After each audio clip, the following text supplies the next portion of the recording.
Pendant longtemps, il y avait une limite que l'on pensait que l'IA ne franchirait pas de sitôt. Ce n'était pas la langue ni la créativité. Les mathématiques. Eh bien, cette limite vient d'être franchie. Google. DeepMind a créé une IA qui a résolu de manière indépendante des problèmes mathématiques de niveau doctorat ouverts sur lesquels des mathématiciens humains étaient à bloquer depuis des années. Elle explore de manière autonome des problèmes ouverts, raisonne à travers de longues chaînes d'idées, abandonne les impasses et produit de nouveaux résultats corrects. Ceci marque l'arrivée de l'AGI mathématique, une intelligence capable de découvrir de nouvelles structures dans l'un des domaines les plus difficiles jamais créés par l'homme. Très bien, donc Google a créé un agent de recherche en intelligence artificielle appelé Aletheia, et il vient de résoudre de manière autonome 6 problèmes de recherche mathématique de niveau mondial.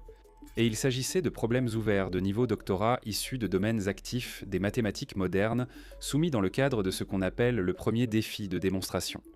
Les chercheurs de DeepMind eux-mêmes décrivent cette réussite comme étant plus significative que de remporter une médaille d'or à l'Olympiade internationale de mathématiques. Cela semble dramatique jusqu'à ce que vous compreniez de quels problèmes il s'agissait.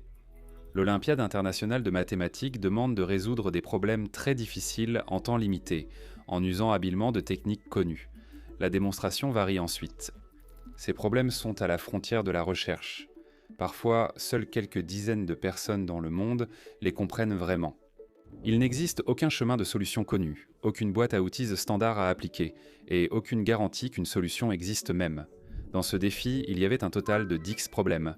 Aletheia en a résolu 6, entièrement, correctement, sans aucune intervention humaine pendant le processus de résolution, et dans le délai officiel de soumission. Rien que cela serait déjà choquant, mais les réactions de la communauté mathématique ont clairement montré qu'il s'agissait de toute autre chose. L'un des problèmes, ayant connu sous le nom de problème 7, était resté non résolu pendant des années, selon les experts du domaine.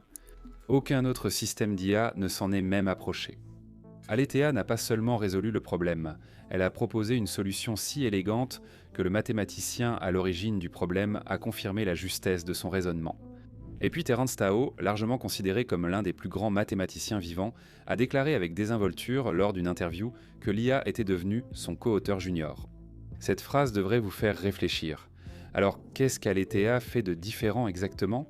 Ce n'est pas un simple chatbot qui connaît les mathématiques. Aletheia est un agent de recherche à long terme. Construit sur le système DeepThink Gemini 3 de DeepMind, il est conçu pour travailler sur des problèmes qui nécessitent un raisonnement soutenu sur de longues périodes. Après des milliers d'essais infructueux, DeepMind a en fait tourner 2 versions d'Aletheia, basées sur des modèles sous-jacents légèrement différents, et a croisé leurs résultats. Ensemble, ils ont résolu les problèmes 2, 5, 7, 8, 9 et 10. Les 4 problèmes restants n'ont pas été résolus. Et ce détail compte bien plus qu'il n'y paraît. La plupart des systèmes d'IA vont volontiers inventer quelque chose qui semble plausible, ce qui convient pour un usage occasionnel. En mathématiques, c'est une catastrophe. Une démonstration convaincante mais fausse peut faire perdre des mois à un expert humain. DeepMind a abordé ce problème en concevant Aletheia avec 2 rôles internes qui s'opposent constamment l'un à l'autre. Une partie agit comme un générateur, proposant de manière agressive des idées, des stratégies et des pistes de solutions spéculatives.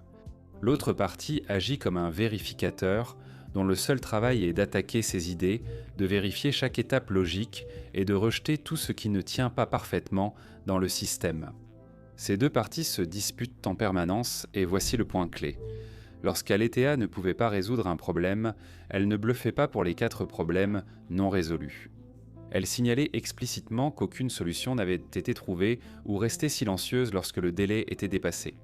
Cette retenue n'est pas une limitation dans la recherche de haut niveau, c'est une caractéristique. DeepMind le dit même directement dans l'article. Ils sont prêts à sacrifier la capacité de résoudre certains problèmes, si c'est le prix à payer pour ne jamais produire de non-sens. Maintenant, concentrons-nous sur le problème 7, car c'est là que les choses deviennent vraiment inconfortables. Le problème 7 se situe à l'intersection de la topologie algébrique et de la géométrie différentielle. En termes simplifiés, il demande si un certain type de groupe discret peut apparaître comme groupe fondamental d'une variété compacte sans bord, sous des conditions strictes sur son revêtement universel. Cette phrase à elle seule exclut presque tout le monde. Et pourtant, Aletheia n'a pas seulement répondu à la question, elle a prouvé que la réponse est non de 2 manières complètement différentes. La première démonstration surprend par sa simplicité. En utilisant l'hypothèse que le revêtement universel est rationnellement acyclique, Aletheia a calculé un nombre de Lefschetz associé à un élément du groupe d'ordre 2. D'un côté de l'argument, ce nombre doit être non nul. De l'autre côté, puisque l'action du groupe est libre et n'a pas de point fixe, le nombre de Lefschetz doit être nul. On se retrouve avec une égalité impossible. 0 égale plus ou moins 1, contradiction, c'est terminé. Ce qui est fou, c'est à quel point cette démonstration utilise peu de structure en réalité. Elle ne repose pas fortement sur la géométrie spécifique du problème. En fait, elle démontre quelque chose de plus fort que ce qui était demandé. Aucun groupe discret contenant des éléments de torsion ne peut fonctionner dans ce contexte, tout simplement. Le raisonnement est court, clair et implacable. La deuxième démonstration va dans la direction opposée. Elle s'appuie entièrement sur la géométrie. Aletheia construit une application équivariante du revêtement universel vers un espace symétrique associé au groupe. Elle compare ensuite les nombres de Lefschetz des deux côtés. Sur le revêtement universel, l'action du groupe est libre, donc le nombre de Lefschetz s'annule sur l'espace symétrique. Le théorème du point fixe de Carton garantit l'existence de points fixes, ce qui force le nombre de Lefschetz à être non nul. Outils différents, même contradiction, même conclusion. Un expert a décrit cela comme la première fois qu'il voyait une IA combiner naturellement plusieurs théorèmes profonds d'une manière qui ne semblait ni artificielle ni forcée. Et ce n'était pas donné. Pour résoudre ce problème, Aletheia a utilisé 16 fois le budget de raisonnement que DeepMind avait utilisé pour résoudre le problème de Erdos 1051 l'année dernière. Ce n'était pas de la chance, c'était une exploration soutenue, des échecs, des retours en arrière et de la persévérance. DeepMind a illustré le coût du raisonnement dans le temps, montrant le système confronté à des impasses, abandonnant puis poursuivant. C'est un comportement de recherche. Les autres problèmes qu'Aletheia a résolus étaient en tout aussi graves. L'un venait de la théorie des nombres et de la représentation, impliquant des groupes de matrices sur des corps locaux non archimédiens. L'objectif était de prouver l'existence d'une fonction de Whittaker universelle, qui garantit qu'une certaine intégrale ne s'annule jamais pour toutes les paires de représentations. L'approche d'Aletheia était subtile. Elle choisissait d'abord une fonction de Whittaker spécifique qui comprimait le domaine d'intégration en un ensemble compact, éliminant ainsi tout un paramètre complexe du problème. Cela réduisait la question à savoir si une fonctionnelle finie pouvait être nulle. Ensuite, elle a supposé, par l'absurde, que l'intégrale s'annulait pour toutes les représentations. En utilisant l'analyse de Fourier fini, elle l'a démontré. Cela obligerait la représentation à avoir des vecteurs invariants sous un sous-groupe plus grand que ce que son conducteur permet, ce qui contredit la définition même du conducteur. La contradiction termine la démonstration. L'idée clé était le choix initial de cette fonction de Whittaker. Une décision à simplifier le problème, éliminer des variables inutiles et préparer la contradiction. Les mathématiciens ont vite vu que c'était typique d'une démarche acquise après des années d'expérience. Tout cela est ouvertement documenté.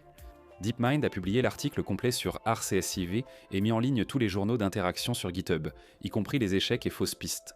Impossible de se cacher derrière des résultats bien présentés, c'est là que la portée plus large se ressent. Il ne s'agit pas de l'IA qui remplacera les mathématiciens demain, mais de la fin de ce que certains chercheurs appellent l'ère manuelle de la recherche mathématique. Pendant des siècles, le progrès dépendait des humains qui faisaient avancer les idées à la main, limités par le temps, l'attention et la capacité cognitive. Un système comme Aletheia ne se fatigue pas et ne s'attache pas aux mauvaises idées. Il travaille jusqu'à trouver une démonstration ou épuiser le budget. Maintenant, c'est ici que les choses se rejoignent d'une manière dont la plupart des gens ne parlent pas. Au même moment que cette annonce, Google a également révélé des plans pour un immense complexe de centres de données au sud de Minneapolis. Cette installation fonctionnera uniquement à l'énergie renouvelable, soutenue par ce que Google décrit comme le plus grand système de stockage de batteries mondial. Ce n'est pas une installation standard au lithium-ion. Le projet combine 1,4 GW d'énergie éolienne, 200 MW d'énergie solaire et un système de batterie Ferrer de 300 MW. Capable de fournir de l'électricité pendant jusqu'à 100 heures d'affilée, c'est plus de 4 jours d'électricité continue. La technologie de batterie provient de Form Energy et fonctionne grâce à un processus de rouille réversible. Lorsque la batterie se décharge, le fer réagit avec l'oxygène et libère de l'énergie. Lorsqu'elle se recharge, le processus s'inverse. Contrairement aux batteries réseau classiques offrant 4 à 8 heures de stockage, ce système est conçu pour des événements de plusieurs jours. L'objectif de Google est de fournir une alimentation électrique aussi fiable que les centrales fossiles ou nucléaires, mais sans émissions. Le projet Pine Island fonctionnera sous l'accélérateur d'énergie propre du Minnesota, Charge, qui permet à Google de choisir son mix d'énergie renouvelable sans répercuter les coûts sur les résidents. Form Energy devrait toucher près d'1 milliard de dollars, faisant de cette initiative la première où une entreprise hyperscale investit à grande échelle dans le stockage d'énergie par batterie longue durée. Le PDG de Form, Matteo Jaramillo, a auparavant occupé le poste de vice-président chez Tesla avant de partir en 2017. Il a été très clair sur l'importance de ce sujet.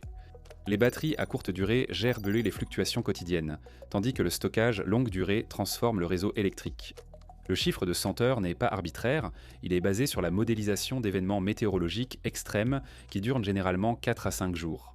Sans ce stockage, il faut soit surdimensionner les renouvelables, soit recourir aux combustibles fossiles en secours. Form ouvre sa première grande usine en Virginie occidentale cette année, avec l'intention d'atteindre une capacité de production annuelle de 500 MW d'ici 2028. Ils ont déjà installé leur premier système de 100 heures dans un projet de 15 MW au Minnesota, avec d'autres projets prévus en Californie, au Colorado, en Géorgie, en Virginie, à New York et dans le Maine. Il y a aussi un aspect qu'on a commercial. Jaramillo a déclaré que l'entreprise allait probablement entrer en bourse assez rapidement, maintenant que la demande, la technologie et la capacité de production sont enfin alignées.